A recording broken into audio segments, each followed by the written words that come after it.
2,000-year-old computer that still beats modern AI. 2,000 years ago, in an age without electricity, without satellites, without the digital code that now rules our lives, the ancient Greeks built something that should not have been possible. At first glance, it looks like a corroded lump of bronze, a ruin pulled from the bottom of the sea. But hidden inside, beneath layers of rust and salt, are gears so precise, so complex, that even modern watchmakers shake their heads in disbelief. This is the Antikythera Mechanism, a machine that predicted the motions of the heavens, a device that tracked the cycles of the moon, the planets, even eclipses. It has been called the world's first computer, and in many ways, it still outshines the machines of today. Because while we build artificial intelligence to forecast markets, weather, and human behavior, the Greeks built a mechanical universe. And the truth is this: the Antikythera Mechanism still holds secrets modern AI cannot unlock. Tonight, we will journey across time, from the shipwreck where this miracle was found, through the minds of the engineers who built it, into the laboratories where scientists struggle to decode it, and finally, into the strange parallels with our own digital age. So settle in. This is not just a story about a machine. It's a story about genius, about lost knowledge, about the fragile thread of progress. Chapter 1. The Discovery at Sea. The year is 1901. A group of sponge divers sets sail from the Greek island of Symi. Their world is simple: the sea, the sponges, and the risk of diving deep without modern equipment. But fate had another plan. Off the tiny island of Antikythera, their ship drifts above a wreck. A Roman shipwreck, sleeping beneath the waves for nearly 2 millennia.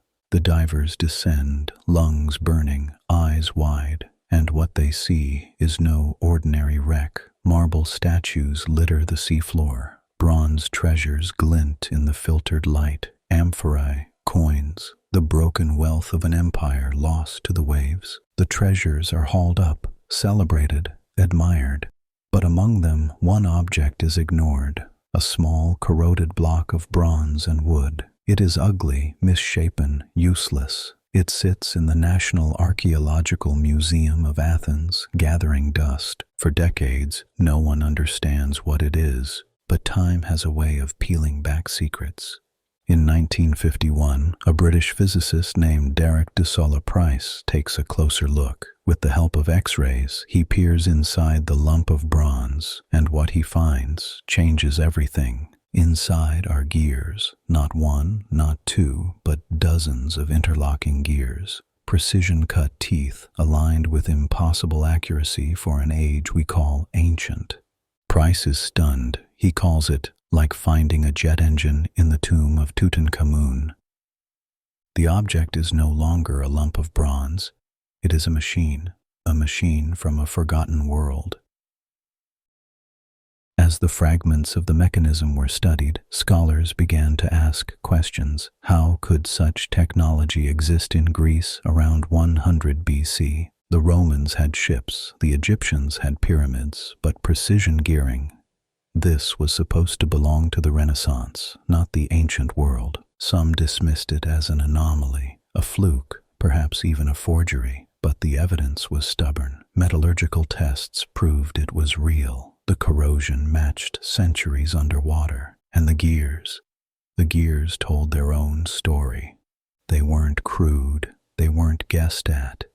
Each tooth was cut with exact mathematical precision, designed to mesh smoothly with the next. This was not an experiment, it was mastery. Soon, researchers realized what the mechanism could do.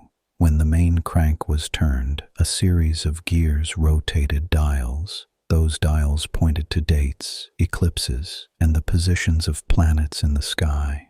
In other words, the Antikythera Mechanism was a mechanical model of the cosmos. Imagine standing on a Greek island in 100 BC. The sky above you is filled with stars. The moon waxes and wanes. Planets wander across the heavens, sometimes moving forward, sometimes backward. To predict their paths was nearly impossible. But with this machine, the universe was at your fingertips. You could look ahead months or even years and know when an eclipse would strike. You could track the rhythm of the Olympic Games. You could map the dance of Venus, Mars, and Saturn centuries in advance.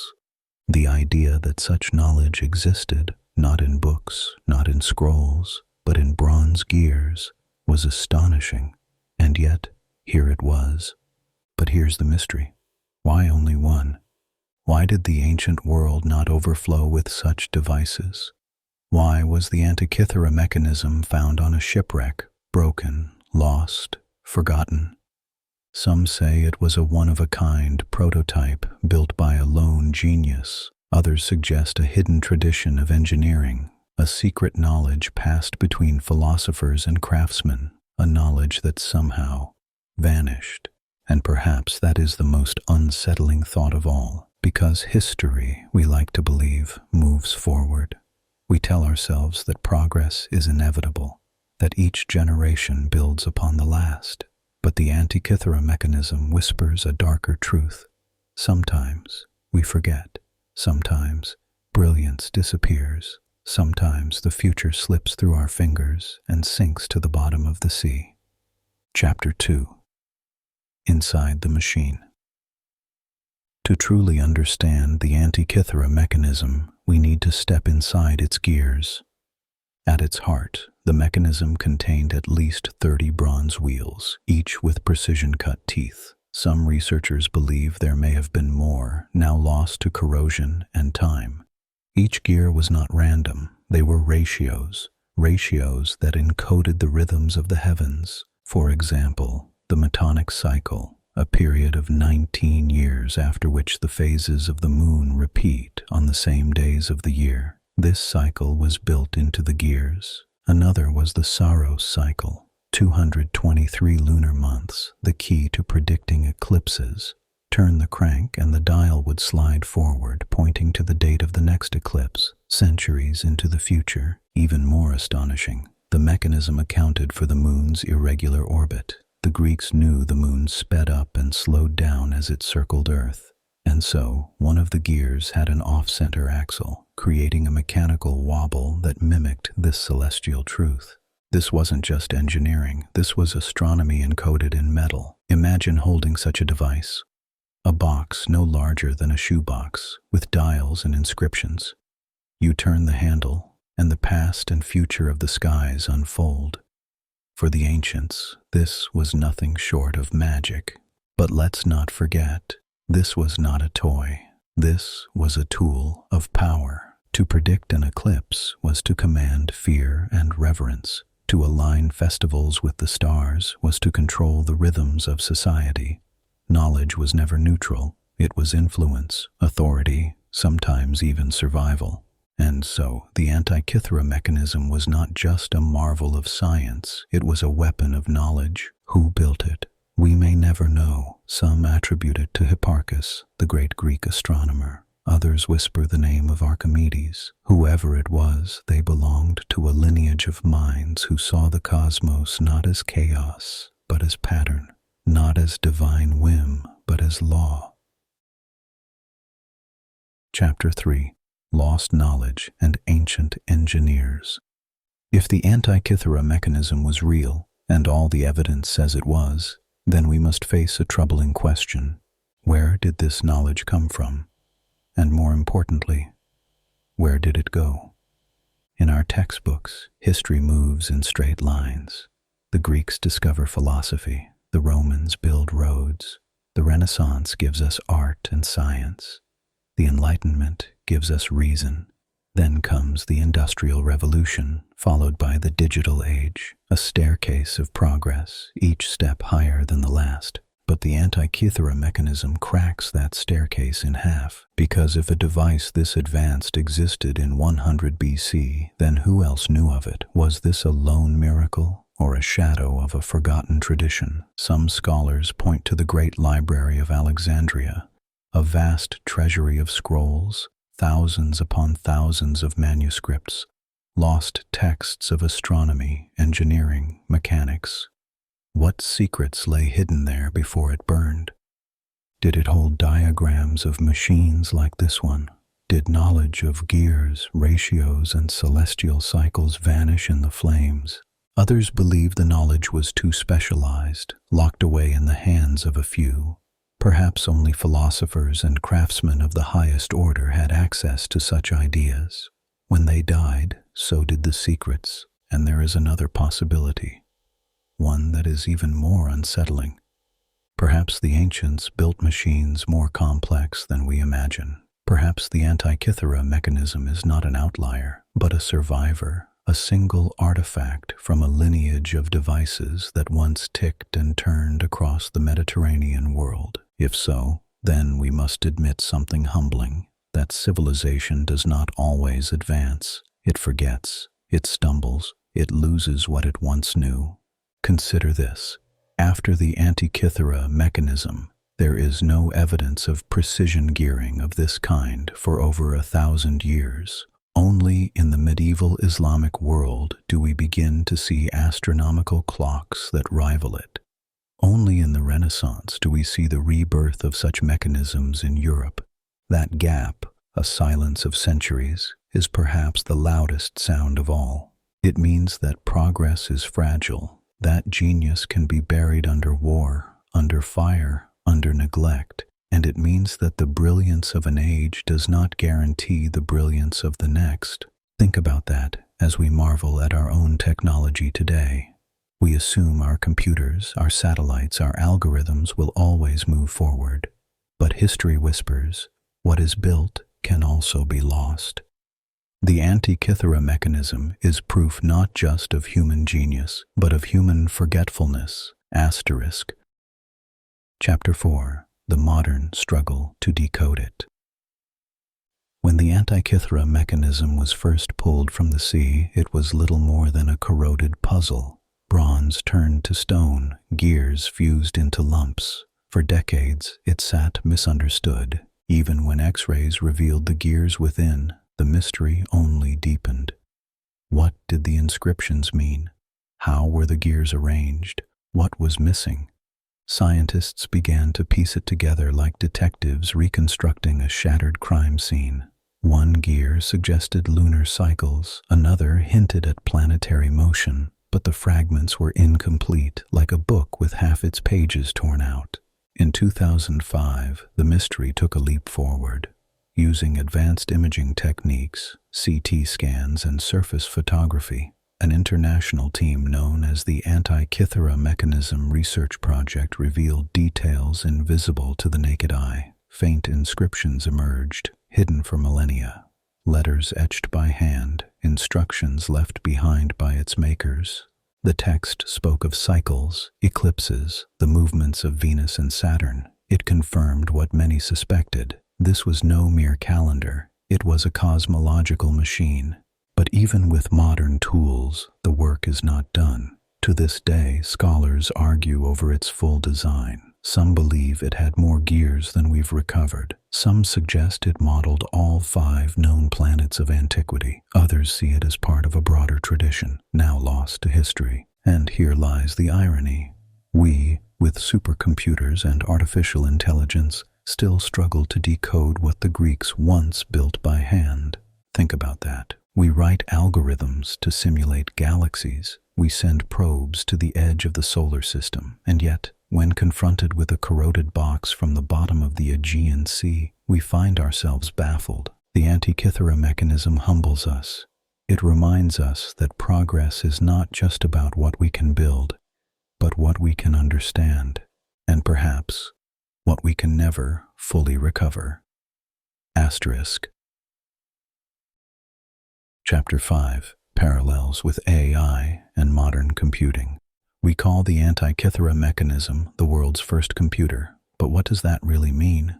When we hear the word computer, we think of glowing screens, lines of code, silicon chips smaller than a fingernail. But at its heart, a computer is simply this, a machine that takes inputs, applies rules, and produces outputs. Turn the crank on the Antikythera mechanism. That is your input. The gears apply mathematical ratios. Those are the rules. The dials turn, showing you the date of an eclipse. the phase of the moon, the position of a planet. That is the output. Does that sound familiar? It should, because in principle, that's exactly what our digital computers do today. The Greeks used bronze gears. We use silicon transistors. They encoded cycles of the heavens. We encode cycles of data. But the philosophy is the same. Capture the hidden rhythms of the universe and make them predictable. Now, consider artificial intelligence. At its core, AI is pattern recognition. Feed it enough data and it begins to see what we cannot. It predicts the next word in a sentence, the next move in a game of Go, the next fluctuation of a stock price. Is this really so different from what the Antikythera Mechanism achieved? A machine built not just to show, but to foresee. One used gears, the other algorithms. Both tried to wrestle with the chaos of reality and extract order. And here's the unsettling thought: which is more trustworthy? The Antikythera Mechanism did not guess. It did not hallucinate. It did not rely on probabilities. It simply reflected the sky through the gears of mathematics. Its predictions were not approximations. They were inevitabilities encoded in bronze. Our modern AI, by contrast, is powerful but fallible. It makes mistakes, it fabricates, it is only as good as the data we feed it, which raises a provocative question. In a way, was the Antikythera Mechanism a purer intelligence than our own AI? Consider the symbolism. The Greeks imagined the universe as a kind of clockwork, orderly, lawful, comprehensible. Their machine embodied that worldview. Today, our AIs mirror a different philosophy, one of complexity, of probabilities, of black box predictions even we cannot fully explain. So perhaps the greatest parallel is not just technological but philosophical. The Antikythera Mechanism reminds us of an age when we believed the cosmos could be perfectly known, perfectly predicted. Our machines, by contrast, remind us of an age when uncertainty reigns, when prediction is powerful but never complete. And maybe that is the final irony, that a corroded box from the bottom of the sea still asks harder questions about knowledge, truth, and intelligence than the smartest algorithms of our time. Asterisk. Chapter 6. What if history hadn't forgotten? Now let's ask the most haunting question of all. What if the Antikythera Mechanism had not been forgotten? Imagine an alternate history where devices like this were mass-produced across the ancient world, where astronomers and engineers refined the design, making it smaller, faster, more accurate, where gears led to engines and engines led to machines far earlier than our own history records. What would the world look like if the Industrial Revolution had happened 1,000 years sooner? Would Rome have built steam engines, powered railways, flown machines? Would Byzantium have built mechanical clocks, printing presses, or even the first telescope centuries before Galileo? Would humanity have reached the stars by the Middle Ages?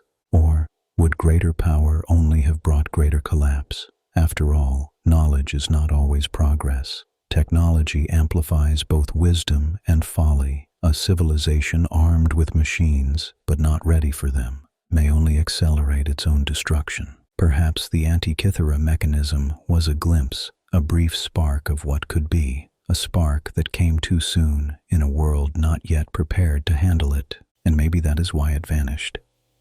Because history is not just about invention, it is about survival, about timing, about when ideas meet the soil of culture and take root, or when they wither and vanish. The Antikythera Mechanism did not lead to an ancient digital revolution, but it did leave behind a ghost, a message in bronze, a reminder that the future is fragile and that knowledge is a flame that can be snuffed out as easily as it is lit. Asterisk. Chapter 7. Reflections and Outro. Tonight, we have followed a journey that began on the seafloor of the Aegean Sea, a corroded fragment of bronze, a forgotten machine. We have seen how the Antikythera Mechanism revealed the genius of the ancients, their ability to model the cosmos with nothing but gears and ratios. We have seen how knowledge can be born and lost, how progress is not inevitable, but fragile. And we have seen how this machine mirrors our own age, where we too build devices to predict, to calculate, to control. But perhaps the greatest lesson of the Antikythera mechanism is humility, that brilliance is not ours alone, that the ancients were not primitive, but peers, thinkers who saw patterns in the sky and etched them into metal, and that we, in all our sophistication, still struggle to understand what they once held in their hands. The Antikythera mechanism is not just a relic, it is a mirror that reflects both our genius and our fragility, a reminder that the future is never guaranteed. And as you close your eyes tonight, remember this: somewhere on the bottom of the sea, perhaps more machines like it lie waiting, silent, patient, holding secrets of the past, waiting to remind us once again that sometimes the future is hidden in the past.